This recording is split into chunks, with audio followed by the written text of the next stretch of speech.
Here in the Breaking Things track, this morning's speaker is Rafal Wojtczuk, and his speech is A Stitch in Time.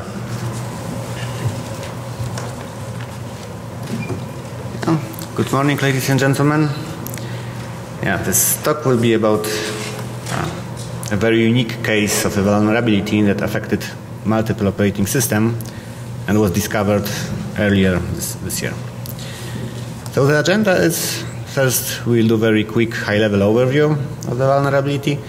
Then I will refresh your memory how exceptions and syscalls behave on x86-64 architecture in order to be able to understand the details of the vulnerability. Then we'll talk about the techniques necessary to exploit the issue. And then we will finish off with some more or less related musings, which hopefully you will find interesting. So as promised, very high altitude overview. This vulnerability has been assigned identifier CV 2012-217 and respective cert vulnerability node number. And the description of the letter goes like this: Systhread 64-bit operating system privilege escalation vulnerability on Intel CPU hardware. So, just to make it clear, it's a privilege escalation vulnerability, not a remote code execution. And the impact is untrusted, unprivileged user mode code can get kernel privileges, so full control over the machine. And the root cause of the problem is that on Intel CPU, the semantics of the systhread instruction is a little bit counterintuitive.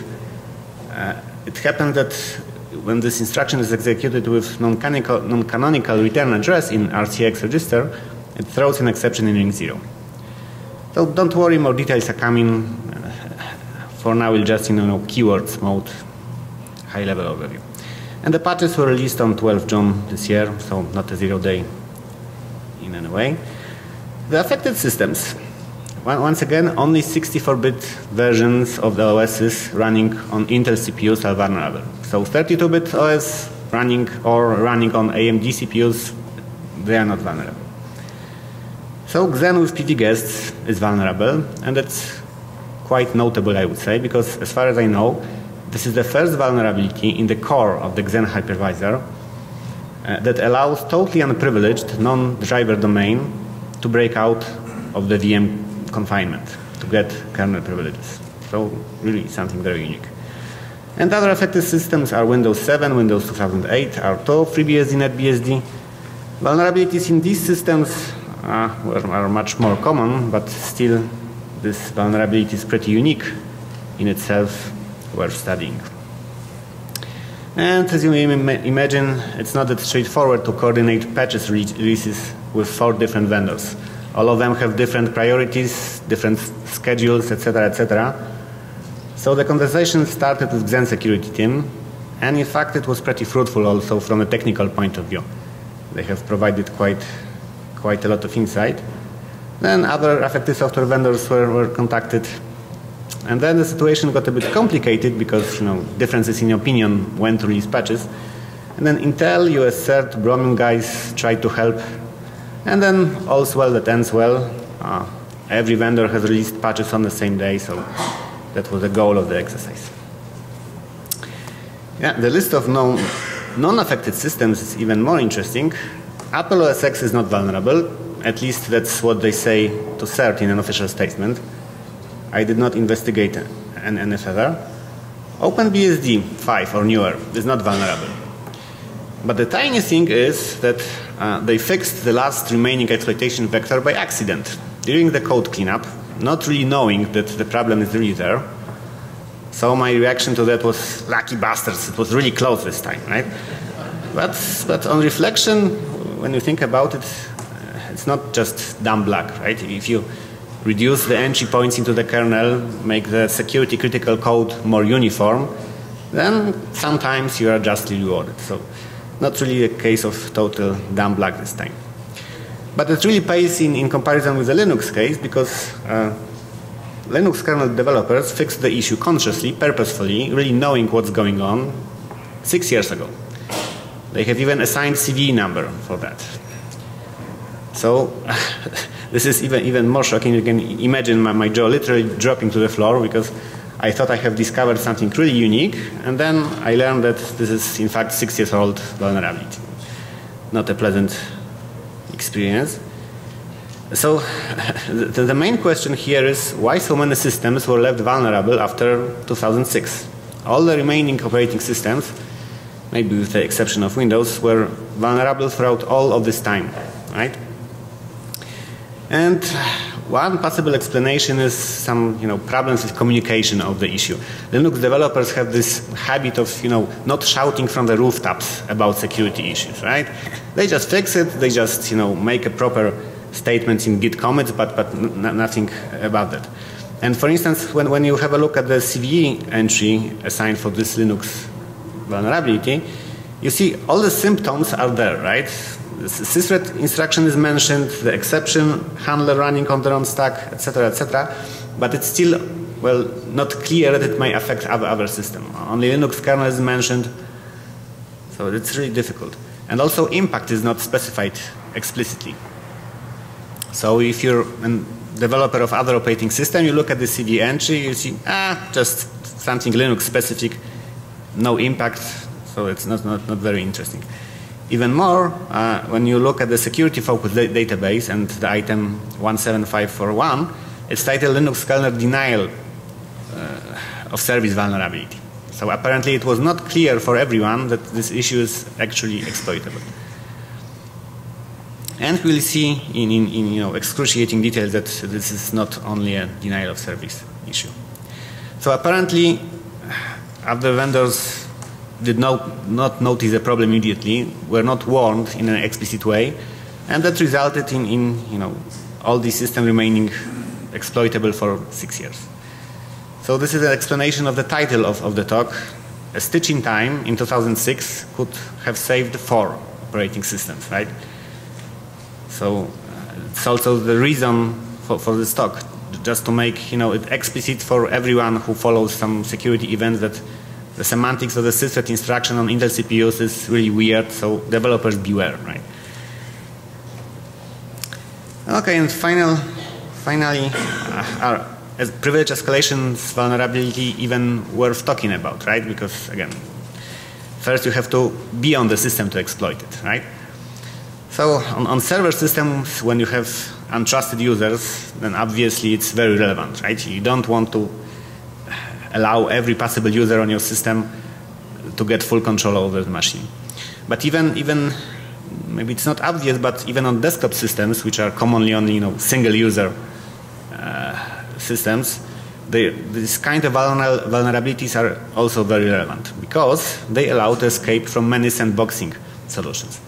And the sandboxing are omnipresent at the moment. You have security enhanced Linux, you have Capsicum on BSD, Chrome sandbox, Adobe Reader also runs in a sandbox, and in many cases all these sandboxing solutions can be broken by abusing a single kernel vulnerability, at least a proper one.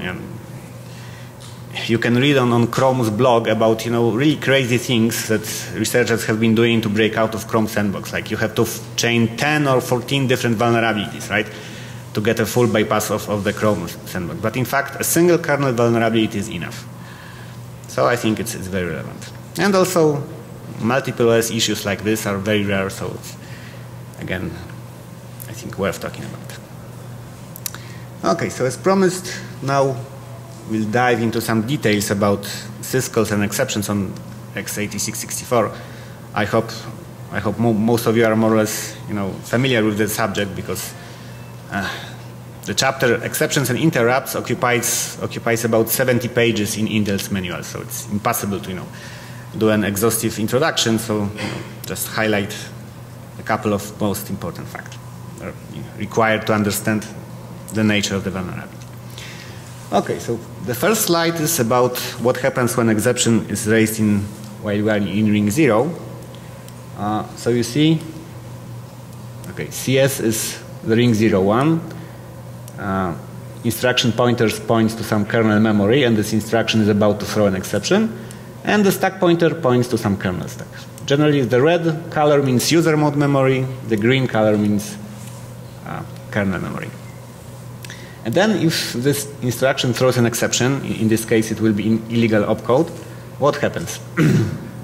Control is transferred to the exception handler, and some information about the processor state is pushed on the current kernel stack, right? So that the handler can execute, do its job, and then possibly restore execution based on this processor context. And when you look at it, it's very similar how a normal procedure calls operates, right? When you do the call instruction, then the control is transferred somewhere, and the information about the processor state, return address, is pushed on the current kernel stack. Okay, and now case number 2, exception while we are in user mode in ring 3. So this time we are in ring 3. Instruction pointers points to the same UD2A instruction that will throw an exception in a moment, and the RSP register points to some user mode stack. Then what happens when the exception is triggered? There is something very, very different from the previous case. The first thing that processor does is to switch the stack pointer. Processor switches the stack pointer to some dedicated location in the kernel area. This address is controllable by the operating system only. And then it switches to ring 0, of course, because exception handlers run in ring 0. Then, as it previously, pushes the exception record on the stack and transfer control to the exception handler. So there's something very, very different in this case, the stack switch, right? And why is it important? We will see more details in a while, but for now, let's say it's a necessary security measure, right? Because what would happen if there was no stack switch? Just imagine for a second. And in such case, malicious user mode code could set stack pointer to something invalid.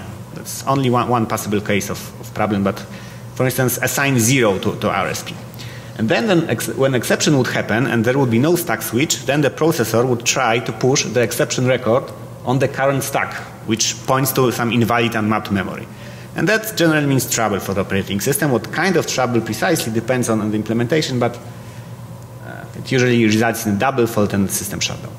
So what processor does is first it ensures it has the same stack, right, regardless what the stack was at the moment of the exception, and then carries on, pushes the exception record on the stack.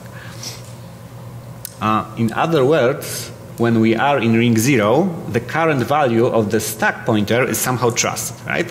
Processor trusts that if the ring 0 code throws an exception, it knows what it's doing, right? There is no need to adjust the stack pointer. It must point to the, well, sane location in the kernel memory.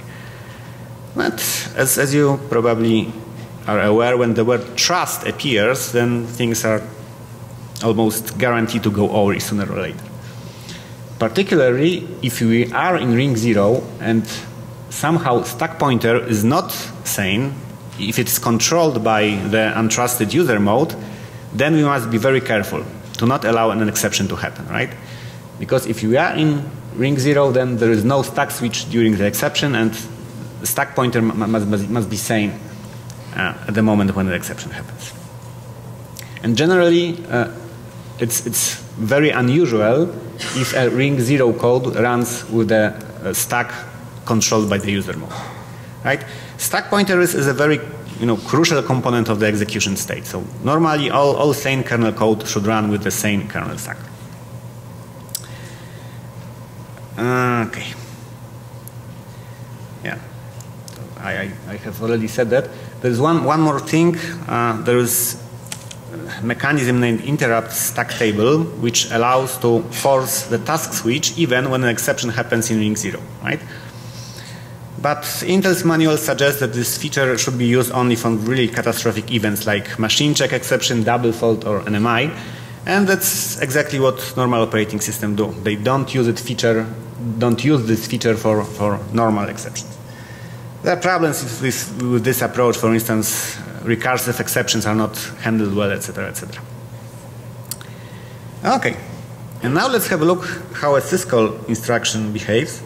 The purpose of this instruction is to enter kernel mode in an efficient manner so that the kernel can execute the system call, right? just as the name indicates. So what happens? We are in ring 3. The instruction pointer points to the syscall instruction. It's 2 bytes actually. And let's say that the stack is in user mode memory. Then when this instruction is executed, we switch to ring 0, right? Because generally system call handler must run in ring 0. But observe, again, instruction pointer is changed to the syscall handler, but observe that the stack is not switched, right?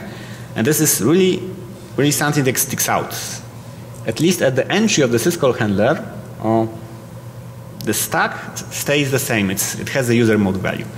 And it works because the syscall instruction itself doesn't put any context on the stack, right? For instance, the return address, which is usually after the syscall instruction, is put in the RCX register. Yeah. But again, it is really a bizarre situation. We have a ring 0 code running with the stack controlled by the user mode. And that particularly means, as I have already mentioned, that this is a dangerous situation. Particularly, the syscall handler cannot call any higher level code functions, like C code functions, right? Because in order to call a function, it must put the return address on the stack. So the first thing that the syscall handler does, it saves the user mode RSP somewhere, and then assigns some sane value to the stack pointer, right? So as you see, the syscall instruction itself does not change the stack, but the syscall handler is tasked with it, right? It's the responsibility of the syscall handler to set RSP to some sane value. And then when RSP is sane, the syscall handler does its job, calls function, etc., etc. And then when it's about to return, again, it must restore the user mode RSP value, because the companion systhread instruction that returns to the user mode, again, does not touch RSP. So it must restore the initial RSP value and then issue the systhread instruction. Okay, so again, I told it many times, if an exception was to happen in a syscall handler when RSP value is still controlled by the attacker, it would be a problem. So we may have a look at these instructions in red, because they execute with untrusted stack pointer. And is it possible that an exception will be raised?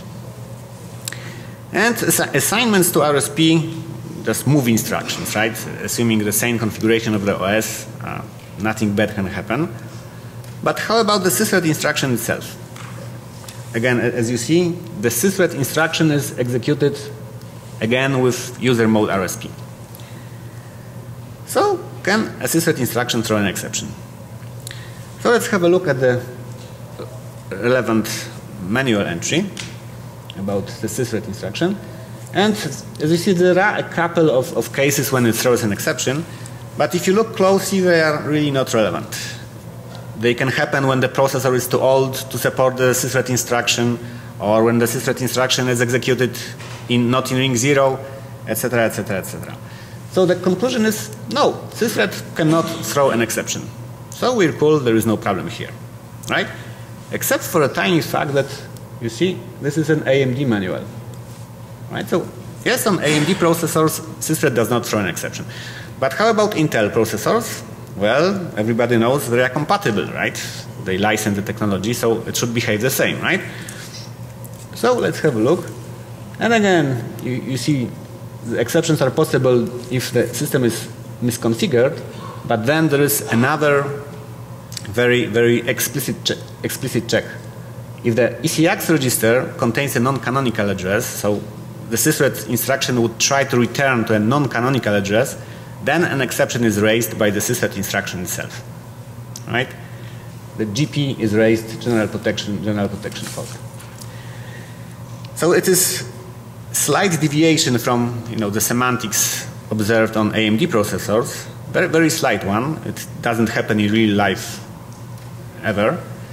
But the impact of the slight change of semantics is total compromise of the security of the systems. Total ring 3 to ring 0 escalation.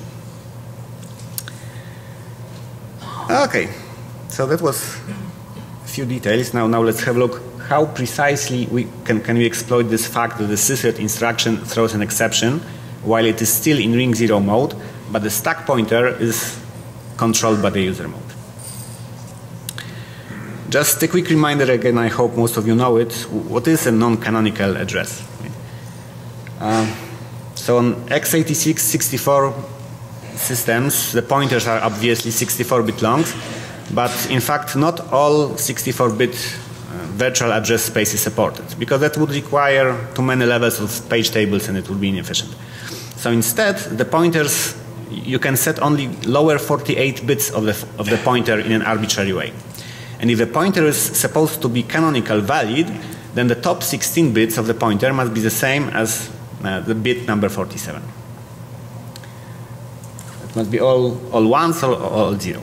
So there are two ranges of canonical addresses, right? From 0 to 1 shifted left 47. So all top 17 bits are 0, and the other one symmetrical at the end of the address space.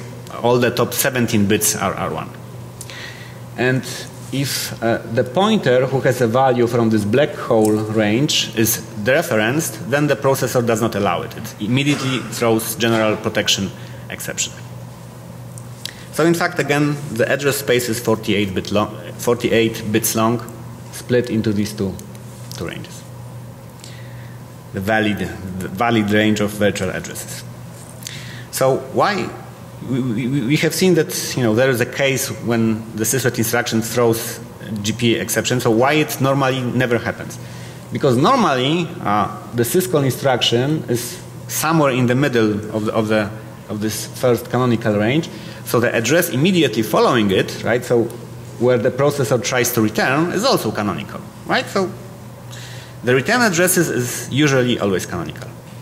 But what we can do is to place the syscall instruction at the very end of the canonical address range, right? So the processor will try to return to address 1 shifted left 47 just after this syscall instruction, and that address is non-canonical. And okay, that's again. I hope you are following that. This is a problem with the exception is raised in ring 0, but with an untrusted value of the kernel stack. The tiny problem is that normally operating system reserves some range of addresses for user mode and the other part for the kernel. So the question is, can an untrusted user mode map a page and this address 1 shifted left 47 and place an instruction there and jump into it? And it happens that on Linux, Windows, and OpenBSD, NetBSD, no. Kernel does not allow user mode to map this virtual address. But on FreeBSD and on Xen with PTGuests, yes, it is allowed. So for now, let's have a look at the FreeBSD case. Denial of service is really straightforward, as mentioned previously. We map memory at this end of canonical address range at 1 shifted left 47. We place a syscall instruction at the very end of this page, set RSP to something unmapped, for instance 0, and jump to the syscall instruction. Then when the syscall handler will try to return, it will get an exception. And that will result in double fault and immediate shutdown of the system. But we can do better. We can really get code execution in ring 0. Observation is here that okay, when the sysret instruction throws an exception, it's actually a write operation, right? Because there will be a memory write to the address specified by the current value of the RSP register. So one possible trick is, before executing syscall, we will set RSP to point to some very important kernel structure, right? Very important kernel structure. So when GP is raised, the processor will try to store the exception record on the stack, and it means it will overwrite this very important kernel structure. And also the GP handler will start to run, because this time the value of the stack is valid and an exception record can be put on it. But any subsequent stack pushes, for instance when calling an instruction or saving a register, will overwrite this very important kernel structure as well. So again, the point is that if sysret instruction throws an exception, it's a write instruction, and we control the address of the write, right? Because the user mode code can control the value of the RSP register. The problem is that we must select this override target very carefully. It cannot be, anything, because again, usually the purpose of the GP handler when it is invoked from an unexpected location in ring 0 is to shut down the machine. Right? The kernel sees that something wrong is going on, and the sensible thing is to shut down the machine. Linux is a notable exception. It can, whenever it gets even a very fatal exception, while if it's not in interrupt, it just, reports an oops in the logs and carries on. But all the other systems behave this way.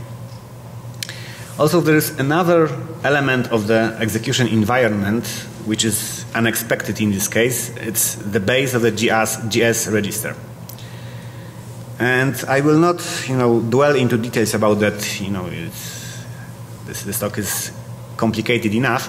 But just bear in mind that there is another problem with the GS register, and because of that, in case of BSD, the GP handler will crash very soon. About 10 instructions. Whenever it will try to reference memory with GS prefix, it will generate a page fault. So again, if there is a page fault in the GP handler, it's again problem. And we should the exploit must be prepared for this situation. Okay, and the solution to all these problems is to override the interrupt descriptor table. Because IDT holds the address of the page fault handler. So this will allow the GP handler to run, will allow it to throw the page fault exception, but when the page fault exception will be triggered, we will already control the IDT. So again, to sum up, the whole scenario is, it's a little bit cut. So again, we allocate memory at address 1 shifted left 47 minus page size. We place a syscall instruction at the end of this region. We set RSP to point in the middle of the IDT. Then the syscall instruction is executed. The syscall handler starts to run, and when it's about to, when it executes sysret, another exception is raised. And then we arrive at the situation on the right-hand side. The GP handler is running while its stack is in the middle of the IDT. Right? So again, pushing of the exception record and any stack pushes done by the general protection fault handler will override IDT. And after about 10 instructions, the GP handler will throw a page fault, and because the address of the page fault handler has been overwritten, having overwritten the address of the kernel's shellcode, then arbitrary code execution is possible. And it happens, this is pretty reliable method. There are some corner cases, but really ignorable. And one feature of this is that we don't need any absolute addresses of kernel data structures, right? For instance, if exploit is executed in a jail, right? So we have no access to actual kernel binary, and it's not easy to determine, the exact binary version. We don't need it. All we need is the address of IDT, and it's possible to obtain it via SIDT instruction. So again, this exploit is reliable, does not require any prior knowledge, and generally this IDT override is a very generic method. Okay, so let's try to have a look if it works, really. I think at the moment there are public exploits on GitHub for FreeBSD, so it's really nothing very spectacular. But anyway, let's have a look.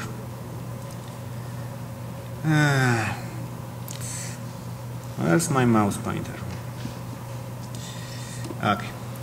So this is really FreeBSD 9.0. Let's find an exploit somewhere, and the user is unprivileged, right? So it's a really unprivileged user. I could run it in truth, I could run it in jail. It's it's all the same. Of course, I don't have any, slicky exploitation framework like Canvas one, so we don't have a nice GUI. All you can do is just, execute the exploit and get a hash prompt, right? And even not that, you don't get a hash prompt, but it's just the way how exploits on BSD work, how the shared credential structure is handled. We can just see that this time really we are root, right? So it really works in a reliable way. If you just type sh, then you can get your hash prompt, right? Everything is right. So again, this exploit is very reliable due to the fact how general protection fault handler behaves on FreeBSD. Okay, so the case of FreeBSD we have covered. Now,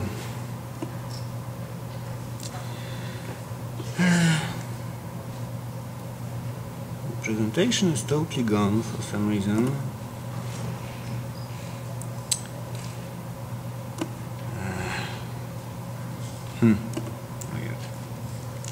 Okay, so this was a case of FreeBSD. Now, maybe let's start with this one.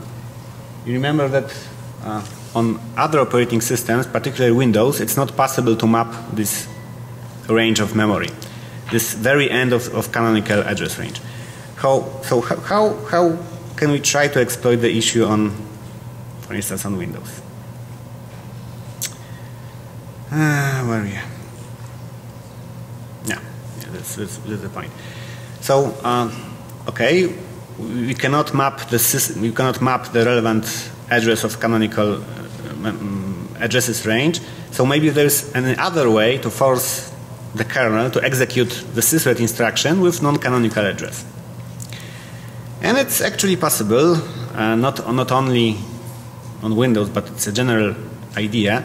And Jan Beulich of SUSE has spotted it first in Xen context. He was preparing the patch for Xen, and he has figured out that at least on Xen there is a special hypercall, and the user can control the address when the sysret instruction returns to. Generally, there are two system calls. For instance, syssigreturn, which is specific for Unix, and ntcontinue, which is specific for Windows, but they both behave the same. It's a system call that provides to the kernel the whole execution contents, right? The contents of all registers, including RIP. And the kernel is supposed to resume execution at the context provided by this instruction. So that looks promising because we can set RSP in the arguments to some non-canonical address and then execute, for instance, ntcontinue system call. And it will really try to return to this non-canonical address, right? The trouble is that these both syscalls do not use sysret to return to user mode. They must use iret, and an exercise for audience to figure out why precisely. But the general idea is, so let's search, for instance, the Windows kernel for all the occurrences of the sysret instruction, and let's see what can be done with it. And that's how I become aware of the thing named Windows User Mode Scheduler, which I had no idea it existed before. Again, the purpose of this technology is not very relevant at the moment. All that is important is that when a thread enters user mode scheduling, the way how system calls are treated in the UMS worker threads is changed. So normally when a thread executes a syscall and the syscall finishes, then it is exactly the moment when the kernel makes a scheduling decision, right? It looks, did this thread use up all its quantum of time? If no, so let's just resume its execution. If not, then they switch to another thread. Again, it's the kernel that makes the scheduling decision. But if UMS is activated, when the UMS worker thread executes a syscall, it never returns to the UMS thread directly. Instead, the context is changed to the UMS scheduler thread, which is supposed to make the scheduling decision. So this time, it's not the kernel who schedules the threads. The execution is always transferred to a UMS thread, and it is supposed to make the scheduling decision. the address of the scheduler procedure, so at exactly what RIP we are supposed to resume execution at, and the stack for the UMS scheduler procs is taken from the thread environment block of the UMS scheduler thread. So these two information, RIP and RSP, are in the user mode, and guess what? They are not sanitized in any way. So what we can do is set RIP to some non-canonical address, set RSP in this TB to anything we want, then execute any UMS worker thread, and when it executes a syscall, we'll arrive at the situation as before, right? There will be a general protection fault raised by the systhread instruction, and we control RSP. Which is good. The only, this is before, that's what we can do. We can trigger GP handler running with arbitrary RSP. The tiny problem is that Windows uses more stack space in its general protection handler. It's obvious that Windows must use more stack space, right? So this time, this trick of pointing RSP to IDT is a bit problematic because Windows allocates more space on the stack. It will means we'll corrupt the memory above the IDT, right? During the execution of the GP handler on FreeBSD, all the stack always fits in the IDT, so it's not a problem. But in case of Windows, the stack goes out of the IDT, this memory before the IDT gets corrupted, and at least potentially it's a problem. Perhaps we can live with that, but probably it would require us to restore the memory corrupted before the IDT. Okay, so another idea, another exploitation method. Okay, let's not point RSP to the kernel mode at all. So we won't attempt to overwrite kernel memory with pushes of exception record. Let's just point it to the user mode area. So GP handler will execute with its stack being in the legal user mode memory. And we can preload it with really evil stuff, non-canonical pointers, integers that will wrap, or whatever you can imagine. So again, that's the scenario. GP handler runs with the ring 0, and the stack is in the user mode memory. So the difference this time is that we can somehow initialize this memory before triggering the exploit. That's the idea. Because again, this is user mode memory accessible for the user mode. The problem is that initializing this stack before triggering an exploit will not do us any good, because normally the stack is treated as an uninitialized memory, right? But by any sane code. Code never reads from any location on the stack before writing to it. And if you really craft a code, at least in C, that it really tries to read an uninitialized value from the stack, the compiler will warn you about it, right? And you should fix your code. So again, whatever we put into this user memory will not be used by the general protection handler. So what we need to do, we need to override some stack locations after it was initialized by the GP handler, right? But before it is actually used by it, right? We'll see exactly the scenario in a while. But what it means, we have to create a race condition. We will run another thread concurrently with the exploit thread, and this another thread will just continuously hammer at the stack locations with writes. So again, it's a race condition. We'll need multiple threads, so it works only on SMT system. So the scenario goes like this. Well, GP handler starts to run, and at some point of time it will call some function, right? This meaning that it has to put the return address on the stack that is in user mode memory that we control. This some function does its job, and then when it's done, it returns by popping the return address from the stack. And this other overwriter thread will just continuously overwrite the place on the stack when this function returns address is stored, right? So it's just a single move instruction in a loop, continuously write to the same location in the stack. And if you are lucky and this write in this thread happens while the function is executed, then we're at home, right? will write to the stack after it was initialized by the GP handler by putting the return address, but before it is used, right? So again, it's a normal race condition. We have some write by the GP handler, then we overwrite this value in our second thread, and then this overwritten value is used. And again, of course, we will overwrite it with an address of the shellcode. Again, the point is why it works, because at this stage the stack is in user mode memory. Again, it's something very bizarre. We have a kernel code that runs in ring 0, but the stack is in user mode memory, and untrusted user mode can mess with it. Okay, so does it work at all? Well, this overwriter thread must write in the very short time window, right? Depending on how many instructions this some function executes.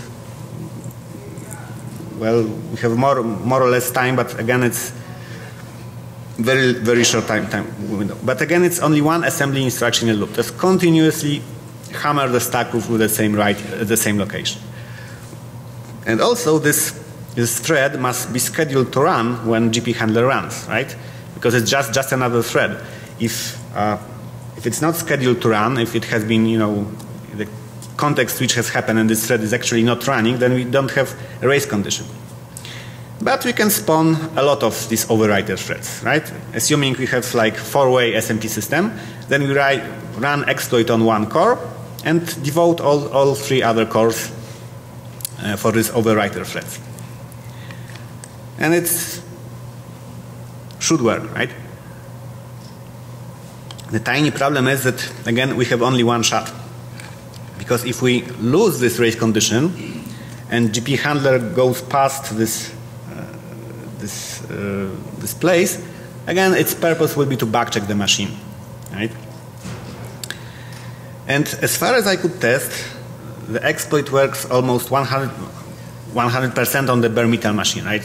In other words, I never saw it fail, right? It always worked for me on a real machine. But when it's running VM, which will happen in a moment, there are some problems. Very rarely, like 1 in 20 runs, it fails, which I'm not sure why it happens. But it happens. You have been warned, generally. So now let's have a look whether it works this time.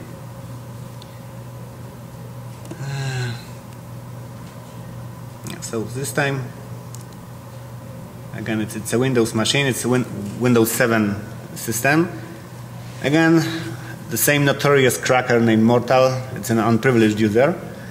Even what we can do, even one more tiny thing, we can execute a shell in a low integrity mode, right? This psexec -l does exactly that.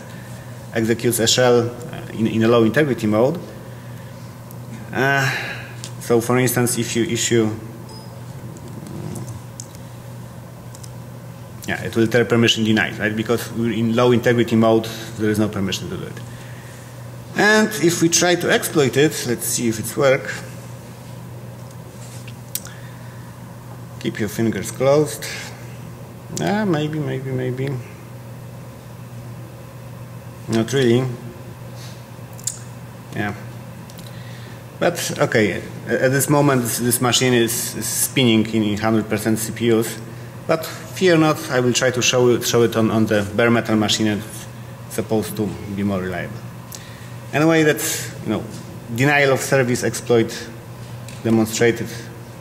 This RDP session is dead at the moment. Okay. So I'll show you the exploit on Windows in a moment. Let me just shut down this machine until it burns down all the cycles. Yeah, you can even see that it's somehow corrupted. Okay, so we'll continue with Windows 7 demonstration at the end. 15 minutes left. Okay.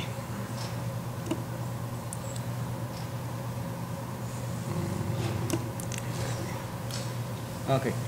Some related research. There's a really fantastic article by Derek Soder named VMware Emulation Flow x64 Guest Privilege Escalation from 2008. And it discusses very similar issues, right? Which were possible to trigger only on VMware when it was doing the binary translation. But again, the situation was very similar. That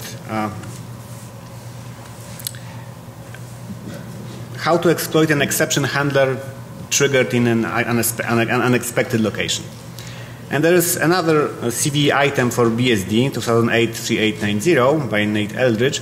Again, the problem was very similar. There was an exception thrown by the IRET instruction. But in both these two cases, the exploitation method was totally different. They both focus on abusing the desynchronization of the GS base. And again, I'm totally, skipping over the subject of the GS base. You can have a look at the paper on the conference CD if you want more details, or just have a look at these two articles. Because in this case, it's more important that untrusted user mode can control the stack. And it's thinkable that this systhread issue can be also exploited by properly abusing the GS base thing, except that, for instance, Xen does not use swap.gs at all. So the method of messing with the GS base would not work in Xen case at all. There is another thing, because control of the stack gives some very special abilities for the attacker. We'll talk about it in a second. Okay, so some related musings. We'll start with a nice and cozy witch hunt. So generally, whose fault is it, right? So many operating systems, it looks like that for each of them, including Linux and OpenBSD, at a certain moment of time, every 64-bit system was vulnerable, right? So it's really unusual. So I'll give you three answers, three viewpoints, and your task is to find the one that is actually a joke. So the answer number one is the all fault of these security researchers, right? They are leeches, right? The world would be generally better without them. I guess you recognize these quotations. So no security research, no security problems, right? That's a very interesting viewpoint. Another possible answer, how about OS developers? Really, the semantics of the systhread instruction is explicitly documented in Intel SDM. We have seen excerpt from it. Really, you should know the behavior of the platform you write operating system for, right? You should read the manuals. And additionally, after the Linux problem 6 years ago, well, theoretically, all developers could just, well, get to know all the details and check whether it applies to their OSs, right? So that's another viewpoint. And the third one, how about Intel? Because frankly, allowing the systhread instruction to raise an exception with the user-controlled stack is a design error. It frankly doesn't make sense at all. It is somehow coherent with the behavior of other instructions that throw general protection fault. But again, raising an exception while the stack is untrusted is really a bad idea. And similarly, you can imagine that in a perfect world, after this Linux case, Intel would realize the problem. There are really clueful people in there.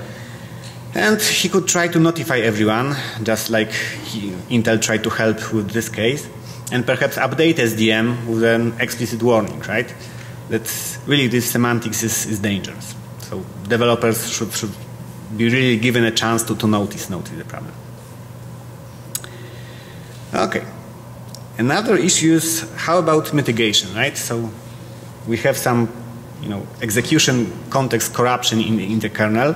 So it doesn't mean that it should ultimately be exploitable, right? And there are various mitigation techniques which are thinkable and implemented, but I would like to talk about a particular one, maybe about two of them. The first one is named SMEP, Supervisor Mode Execution Prevention. It was introduced, I know, a year ago or something like that in the Intel manuals, but as far as I know, the first platform that actually support this feature is the third generation of core processors, Ivy Bridge, released in the second quarter of this year. So very new thing. And this feature would prevent both these exploitation scenarios that were presented, right? Because in both these cases, the goal of an attacker is to execute arbitrary code, which is stored in the user mode page with the kernel privileges. And why it is stored in the user mode page? Because it's a convenient location. You know the address when your shellcode is. You can really initialize it any way you like. So it's a natural choice for an exploit. Run the code that is stored in the user mode page. And this SMEP feature prevents exactly that. When kernel mode code tries to jump into the user mode page, then exception is triggered instead of allowing to execute this potentially untrusted code. So that sounds nice. Again, it would prevent both these attacks. And for instance, Xen turns on SMEP by default since a long time ago. But the problem with this mitigation technique is it's very similar to NX and DEP, right? Because both NX and DEP, what they do is disallow execution of data pages, right? And that's very similar. Do not allow execution of pages which should not contain the code you are supposed to execute. But again, very similar bypass techniques are applicable in this case. We can use return-oriented programming not to run arbitrary code stored in the user mode pages, but just to jump through the location in the kernel code. There are a lot of publications about return-oriented programming, really, so you can deepen your knowledge in that aspect. But it's really a step in the right direction because it's bypassable, at least in the general case, but it really makes the life of an attacker more miserable because he has to know the exact version of the binary of the kernel, right? He has to know exactly the addresses of the useful function in the kernel. In some cases, for instance, if I were some cloud services provider and I build my own Xen version and it's not published anywhere, it may be very difficult for an attacker to obtain the addresses of useful code pieces in the kernel. So again, something bypassable, still a step in the right direction, but that brings us to the final point, lessons learned, right? To the state of the mainline kernel security. And again, it's my gut feeling only, but not only mine, that there are really problems with the current mainline kernels. And there are reasons for that, because these kernels are very large, monolithical pieces of code, right? And you have large pieces of code that all runs with the high privileges. In ring 0, it implies many vulnerabilities. And it happens they are often reliably exploitable. And the reason for that is that there is insufficient separation between kernel mode and user mode. At least that's the impression of many people. For instance, the virtual memory is shared normally, right? And this is the reason why it is so easy to store kernel shellcode in user mode, and it will be valid when we are in kernel mode, right? It very simplifies an exploitation. So again, it's obvious that, for instance, Intel tries to provide some tools like SMEP, which again make exploitation more difficult. But in fact, my feeling is that it's really attacking the problem from the wrong end, right? A lot of people have simply totally gave up on kernel security, and instead people are trying to use other mechanisms, for instance, based on virtualization, to totally encapsulate the untrusted code within the VM, and that way provide some sort of sandboxing to limit the damage that happens when the issue is exploited. So particularly, we saw this FreeBSD exploit a moment ago, and in fact it was running in the VM, right? So if it was really malicious code, then theoretically, in a perfect world, no harm should be done to the host operating system, right? So you know the statement: what happens in Vegas stays in Vegas, right? So perfectly, ideally, it should be what happens in VM stays in VM, right? You can get ring 0 privileges in VM, but again, we shouldn't care because you are sandboxed. Yeah, so again, hardware-assisted virtualization used for sandboxing has a lot of potential, at least in my opinion. Okay, that's almost all. Please provide feedback to organizers. We have 5 more minutes, so we will skip the topic of Xen. I have an exploit for Xen as well. It's quite reliable, but it's very specific for Xen. So these two previously shown techniques, so overwriting of IDT and race condition over the user mode stack, are very generic and should be applicable to other systems. But Xen case is very specific. They use the stack pointer in a very special way. But just believe me, it's totally exploitable. And also I saw yesterday that the company named Vupen, which provides exploit and analysis for some government clients, has also announced that they have released exploits for all the affected systems, for Windows, BSDs, and Xen. So these issues are really exploitable.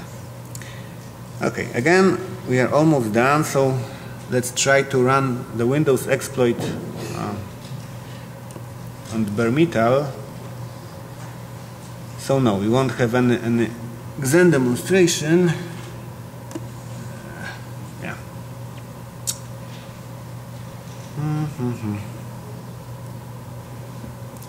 Okay, so this runs on on the bare metal. Do you see anything? I can try to make the font larger. Right, 3 minutes left, plenty of time.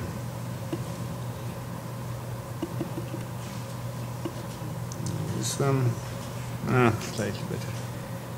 Okay, so as before, let's try to -L.